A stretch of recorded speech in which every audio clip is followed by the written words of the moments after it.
Success அப்படின்ற சுவையான சூப்பை நீங்க குடிக்கணுமா?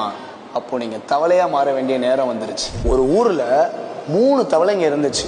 அந்த ஊரே பயங்கர வறட்சியில இருந்துச்சாம். குடிக்க தண்ணி இல்லாம, சாப்பிட உணவு இல்லாம அந்த 3 தவளைங்களும் வாழ்றதுக்கே ரொம்ப கஷ்டப்பட்டுச்சு. ஊரை தாண்டி 500 அடியில ஒரு பெரிய மலை இருந்துச்சு.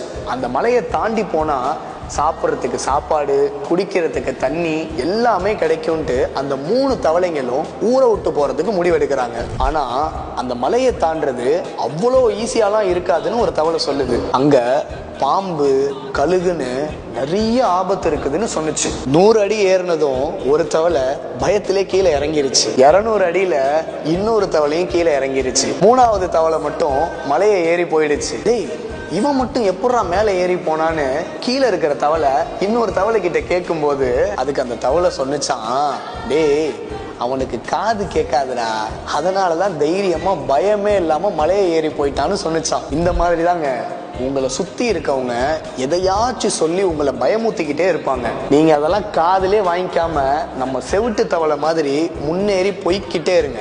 ரொம்ப கஷ்டப்பட்டு கதை சொல்லியிருக்கேன். என்னை ஒரு ஃபாலோ மட்டும் பண்ணிட்டு போங்க.